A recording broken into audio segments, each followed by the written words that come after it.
నేను సపోర్ట్ చెయ్యను. సార్, ఆంధ్రప్రదేశ్లో ప్రస్తుతం ఎన్నికలన్నీ కులం చుట్టూ తిరుగుతున్నటువంటి పరిస్థితి. ఇప్పుడు కొత్తగా తిరుగుతున్నాయి. ఇప్పుడు ఇంకా ఎక్కువైనటువంటి పరిస్థితి. ఎక్కువైనా తెలియదు. ఒకటి, మీరు పవన్ కళ్యాణ్ మీద ఒంటికాలతో ఎక్కువ విమర్శలు చేస్తుంటారు. ఏదైనా మీరు రాజకీయంగా విమర్శలు చేయాలంటే జగన్మోహన్ రెడ్డి, పవన్ కళ్యాణ్ తిట్టించాలంటే పేర్ని నాని, ఆ తర్వాత ముద్రగడ పద్మనాభం, అంబటి రాంబాబు, దాంట్లో ఫస్ట్ లైన్ మీరే ఉంటారు ఫస్ట్ వరుసగా. అంటే కాపు సామాజిక వర్గానికి సంబంధించి ఓటర్ని దూరం చేసుకోవడంలో వైఎస్ఆర్ కాంగ్రెస్ పార్టీ ముందంజలో ఉందనుకోవచ్చు. దినకర్ ఒంటికాల మీద లెగుస్తాడు, తిడతాడు అనే మాటలు తప్పు. నేను ఎప్పుడు తిట్టాను లేవు. అసలు ఈరోజు మార్నింగ్ కూడా గుంటూరులో ప్రెస్ మీట్ పెట్టి వచ్చారు. విమర్శ తిట్టుకి తేడా లేకపోతే ఎలాగబ్బా? వ్యక్తిగత అంశాలపైన వెళ్తారు కదా సార్ పవన్ కళ్యాణ్ ఫ్యామిలీ. నా మీద వ్యక్తిగత అంశాల మీద రావట్లేదు ఆయన. నా మీద వచ్చాడా? ఇవాళ నిన్న అన్నాడే లేదా? డ్యాన్స్ వేస్తాడేంటి? పోలవరం అడిగితే అబ్బని తీయని దెబ్బ అని డ్యాన్స్ వేసానంట. నేను ఎక్కడ వేసానా? అబ్బని తీయని దెబ్బ. అది చిరంజీవి గారి పాట, శ్రీదేవి చిరంజీవి గారి పాట, వాళ్ళ అన్నయ్య గారి పాట. దాన్ని నా మీద రుద్దుతాడేంటి? నేను అనేది ఏంటంటే, విమర్శకు ప్రతి విమర్శ.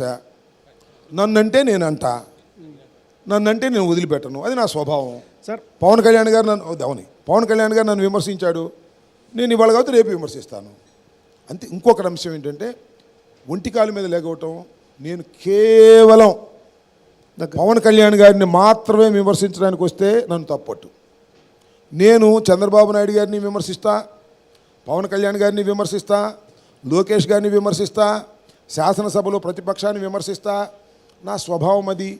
కాస్తో కూస్తో మీరు అందరూ బాగా మాట్లాడతారని ఎక్కువసార్లు చూపిస్తారు కాబట్టి నేను కొద్దిగా పాపులర్ అవుతాను. పాపులర్ అయిన తర్వాత నేను ఎక్కువ మాట్లాడతాను, నేను ఎక్కువ విమర్శ చేస్తాను. కొంతమంది వాళ్ళకు ఉన్న అభిప్రాయాలను వ్యక్తం చేయలేరు, వ్యక్తం చేసేటటువంటి ఇది ఆలోచన విధానం ఉండకపోవచ్చు. నేను ఆ వ్యక్తీకరణ బాగుండొచ్చు.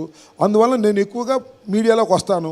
నేను ఒకటి దినకర్ అనేది ఏంటంటే, నేను కేవలం పవన్ కళ్యాణ్ గారిని విమర్శించడంలా, చంద్రబాబు నాయుడు గారిని కూడా విమర్శిస్తున్నా కదా.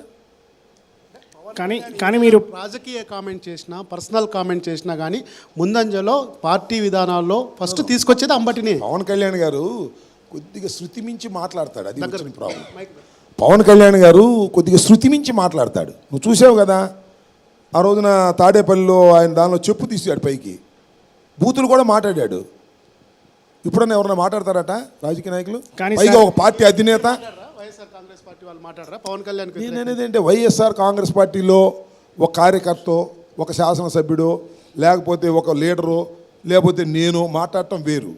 కానీ ఒక పార్టీ అధినేత, ఆయన ముఖ్యమంత్రి అవుతాడో లేదో మనకు తెలియదు, ఆయన దగ్గర ఉండేవాడు ముఖ్యమంత్రి అరిసేటటువంటి నాయకుడు నువ్వు నా కొడకల్లారా అని మాట్లాడితే ఏం చెప్పాలి సమాధానం? ధర్మమేనా? మేము కూడా ఎప్పుడన్నా టంగ్ స్లిప్ అవ్వచ్చు, అది స్లిప్పింగ్. కానీ నాయకుడే డైరెక్ట్గా అట్లా మాట్లాడితే అది ధర్మమేనా? అది నా పాయింట్. కానీ పవన్ కళ్యాణ్ గారి మీద వ్యక్తిగతంగా చాలాసార్లు విమర్శలు చేశారు. చంద్రబాబు నాయుడు గారి మీద మీరు వ్యక్తిగతమైన విమర్శలు చేశారు. అదేవిధంగా మీ పార్టీకి సంబంధించిన మాజీ మంత్రి చంద్రబాబు నాయుడు మాట ఎత్తితే వ్యక్తిగతమైన విమర్శలు, పవన్ కళ్యాణ్ మాట ఎత్తితే వ్యక్తిగతమైన విమర్శలు. రాజకీయాల్లో ఈ భాష ఎవరు మాట్లాడినా తప్పైనప్పటికీ వైసీపీ నుంచి వచ్చే భాష చాలా అభ్యంతరకరంగా ఉంది, అన్పార్లమెంట్ లాంగ్వేజ్ యూజ్ చేస్తున్నారు అనే దానికి ఏం చెప్తారు రాంబాబు గారు? నేను అనేది ఏంటంటే, నా వరకు అంటే సరే, వైసీపీలో మాట్లాడే వాళ్ళు చాలామంది ఉంటారు, ఎవరి ధోరణి వాళ్ళకు ఉంటుంది. నా వరకు నేను సమాధానం చెప్తాను. నేను ఎవరిని వ్యక్తిగతంగా విమర్శించాలని అనుకోను, కానీ నన్ను వ్యక్తిగతంగా విమర్శించినప్పుడు రియాక్ట్ అవుతాను. ఫర్ ఎగ్జాంపుల్, చంద్రబాబు నాయుడు గారు నన్ను ఆంబోత్ అంటాడు, నేను ఆయన మళ్ళీ రియాక్ట్ అవుతాను. ఏం రియాక్ట్ అవుతాను ఇప్పుడు చెప్పడం బాగుంది. ఇంట్లో ఉన్న వాళ్ళని తీసుకొచ్చారు చాలాసార్లు, తప్పు. అది నా పని కాదు. మళ్ళా ఇందాక కూడా మీరు ప్రశ్నించారు. నేను డైరెక్ట్గా చెప్తున్నా, నేను భువనేశ్వరి గారిని ఏదో అన్నాను అని చంద్రబాబు నాయుడు గారు నా మీద ఆరోపణ చేశాడు అసెంబ్లీలో. అంతేకాదు, చంద్రబాబు నాయుడు గారే కాదు, నారావారి ఫ్యామిలీనే కాదు, నందమూరి ఫ్యామిలీ కూడా వచ్చి నా మీద పడ్డారు. నేను అసెంబ్లీ అయిన అరగంటకే చెప్పాను, నేను భువనేశ్వరి గారిని కానీ లేదా వారి కుటుంబంలో ఏ మహిళను కానీ అంటే కాళ్ళు పట్టుకొని క్షమాపణ చెప్తాను, చూసుకోమని చెప్పా. సార్ మీరు చూపించమని, ఒక నిమిషం చూపించమనండి. నేను ఎక్కడైనా ఆరోపణ చేశానేమో? నేను మాట్లాడలేదు వారి గురించి, అసలు అది నా ఉద్దేశం కూడా కాదు. కానీ చంద్రబాబు నాయుడు గారు బరబరమని ఏడ్ చేశాడు, బావురుమని ఏడ్ చేస్తే సింపతి వస్తుంది అనుకున్నాడు. మరుసటి రోజునగా బాలకృష్ణ గారు వీళ్ళందరూ పెట్టి అంబటి రాంబాబు మా మా చెల్లిని దూషించాడు, మా అక్కను దూషించాడు. చూపించండి, ఒక క్లిప్పింగ్ చూపించండి. శాసనసభలో జరిగిందే కదా, చూపించండి ఏదైనా. మీరు ఈరోజు కూడా పవన్ కళ్యాణ్ని విమర్శించారు, ఫ్యామిలీకి సంబంధించి విమర్శించారు. తెనాలిలో మీరు 4వ పిల్లాన్ని గెలిపించడానికి ఎందుకు మీరు ఫ్యామిలీకి సంబంధించి అంటే రాజకీయంగా విమర్శ చేయలేకనే మీరు ఫ్యామిలీ కాదబ్బా, అది వ్యంగ్యం. మీ- నువ్వు ఫ్యామిలీ కాదు అంటే ఫ్యామిలీ అనుకున్నావేంటి? నేను ఏమన్నాను, పవన్ కళ్యాణ్ గారు ఏమన్నా అంటే నాకు మూడు వివాహాలైన మాట నిజం, 3 భార్యలు ఉన్నమాట నిజం. జగన్మోహన్ రెడ్డి గారు 4 పెళ్ళాడిన 4వ పెళ్ళాం ఎవరు నువ్వా అన్నాడు. అన్నాడా? 4వ పెళ్ళాం జగన్మోహన్ రెడ్డి కాదయ్యా, 4వ పెళ్ళాం నాదేళ్ళ మనోహర అని చెప్పా. ఇది వ్యంగ్యం. నువ్వు ఫ్యామిలీ అంటే నేను చెప్పిన ఆయన ఫ్యామిలీ ఏమో నాకు తెలియదు. రాంబాబు గారు, మీకు మీ ప్రత్యర్థి అంటే భయమా? అంటే కన్నా లక్ష్మీనారాయణ గారు ప్రచారం చేస్తుంటే అడ్డుకున్నారు కదా, మీకు బలం ఉంటే ఆయన్ని కరెంటు తీసి రాళ్ల దాడి చేయించడం ఇట్లాంటివి ఎందుకు చేశారు సార్? నేనే చేయించానంటావు బ్రదర్? అంటే మీకు భయమా? అంటే కాదు, 89లో గెలిచిన తర్వాత భయం మీకు బలం సంగతి- ఉంటే భయం 30 సంగతి- ఏళ్ళు ఎందుకు పట్టింది మీకు గెలవడానికి మళ్ళీ? అబ్బబ్బా, భయం సంగతి తర్వాత చెప్తా. కన్నా లక్ష్మీనారాయణ గారు ఒక ఊళ్ళోకి వెళ్తే గొడవ జరిగితే నేనే చేయించానంటావా బ్రదర్? కంక్లూజన్కి వచ్చేసావా బ్రదర్? వచ్చేసావా? కరెంటు తీసి మరి రాళ్ల దాడి చేశారు కదా అవునబ్బా, సార్? అది నేనే చేయించాను కంక్లూజన్కి వచ్చేసావా? చేయించారనే వాదనలు ఉన్నాయి కదా సార్? ఏమిటిది? వాదనలు ఉన్నాయి. వాదనలు ఉంటాయబ్బా. I'm not such. ప్రత్యర్థులను బెదిరించడం కానీ, తగాదాలు ప్రోత్సహించడం కానీ, ఫ్యాక్షన్లు చేయటం కానీ నా జీవితంలో లేదు, రాదు. ఆరోపణలు ఉంటాయబ్బా, 100 ఆరోపణలు ఉన్నాయి. You don't care them, don't believe that. నువ్వు నమ్మితే అడుగునే సమాధానం చెప్తా. అది సార్, వైఎస్ఆర్ సిపిని టార్గెట్గా చేస్తూ అక్కడ పిసిసి చీఫ్ శర్మిల ప్రచారం చేస్తుంది, పోటీలో ఉంది.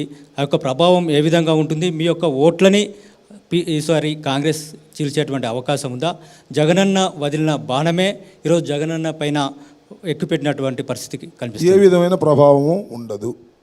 ఆంధ్ర రాష్ట్ర రాజకీయాల్లో షర్మిలమ్మ గారి ప్రభావం, కాంగ్రెస్ ప్రభావం 0. సార్, తెలంగాణలో బీఆర్ఎస్ పార్టీ ఓడిపోవడానికి ప్రధాన కారణం పాత ఎమ్మెల్యేలని అలాగే కొనసాగించడం వల్ల, మళ్ళీ వాళ్ళకి టికెట్లు ఇవ్వడం వల్ల అనేది బీఆర్ఎస్ చర్చించుకుంటుంది. ఇక్కడ ఓడిపోయిన తర్వాత జగన్మోహన్ రెడ్డి అనుకునే కావాలనే అక్కడ ఎమ్మెల్యేలని వాళ్ళని మార్చలేదు, కానీ వాళ్ళ సీట్లు మార్చాడు, వాళ్ళు పోటీ చేసేటటువంటి స్థానాలు మార్చాడు అనేది కూడా ప్రచారం జరుగుతుంది. అంటే మీరు ఇక్కడ ఓడిపోయారు కాబట్టి ఆ ఎఫెక్ట్ మీ దగ్గర ఉంటుంది అనుకున్నారు. ఎందుకంటే గతంలో రిటర్న్ గిఫ్ట్ మీకు చంద్రబాబుకి ఇస్తానని చెప్పి రిటర్న్ గిఫ్ట్ రూపంలో మిమ్మల్ని గెలిపించారు, మిమ్మల్ని కేసీఆర్ మీకు సపోర్ట్ చేశారన్నారు. ఇప్పుడు మీరు అందుకే భయపడే మీరు అక్కడ అభ్యర్థుల్ని మార్చారంటే ఏం చెప్తారు సార్? భయపడి మార్చడం ఏంటబ్బా? వీటన్నిటికీ సమాధానం రేపు రిజల్ట్స్ అయ్యాయి. ఒకటి, అభ్యర్థుల్ని కొంతమందిని అక్కడి నుంచి ఇక్కడికి, ఇక్కడి నుంచి అక్కడికి షిఫ్ట్ చేయడం జరిగింది. కొంతమందికి టిక్కెట్లు తిరస్కరించడం జరిగింది. Depends on surveys. Jaganmohan Reddy గారు పదే చాలా సందర్భాల్లో మాకు ఇంటర్నల్ మీటింగ్స్లో చెప్పారు, మీకు సర్వేలు జరుగుతున్నాయి, ఏ సర్వేస్లో మీకు బాగోకపోతే మిమ్మల్ని మారుస్తాను, మళ్ళా మీకు అవకాశాలు వచ్చినప్పుడు ఇస్తాను అని చెప్పారు. అదే పద్ధతుల్లో చాలామందికి టిక్కెట్లు తిరస్కరించారు. టిక్కెట్లు తిరస్కరించిన వారికి వేరే హామీలు ఇచ్చారు. కాబట్టి పొలిటికల్గా ఇట్ ఈస్ పొలిటికల్ అడ్జస్ట్మెంట్స్ జరుగుతూ ఉంటాయి. అంటే దానికి అనుబంధంగా సార్, ఇక్కడ చెల్లని కాయన అక్కడ చెల్లుతుందా అని చెప్పి ప్రతిపక్ష నేతలు అంటున్నటువంటి పరిస్థితి కూడా నెలకొని ఉంది. ఎందుకంటే ఇక్కడ గెలుస్తాడో లేదో తెలియని జగన్మోహన్ రెడ్డికి వేరే నియోజకవర్గం తీసుకెళ్ళి అక్కడ నిలబెట్టడం మూలంగా ఈ ఫార్ములా ఏంటి సార్? రాజకీయాల్లో కొత్త ఫార్ములా మీ పార్టీ తీసుకొచ్చింది. గాజువాకలో చల్లని రూపాయి పిఠాపురంలో చెల్లిద్దా? వాళ్ళైనా సార్ మీకు ఆదర్శం? చెల్లిద్దా? వాళ్ళ ఆదర్శం మీకు? ఆదర్శం కాదు, క్వశ్చన్ అడుగుతున్నా నేను. So these are all depends on our surveys. మా ఇష్టానుసారం మా పార్టీ అధికారంలోకి రావాలనేటువంటి స్ట్రాటజీస్తో మేము మార్చుకుంటాం, వాళ్ళు అలాగే మార్చుకుంటారు. అల్టిమేట్ ఏంటి? రిజల్ట్స్.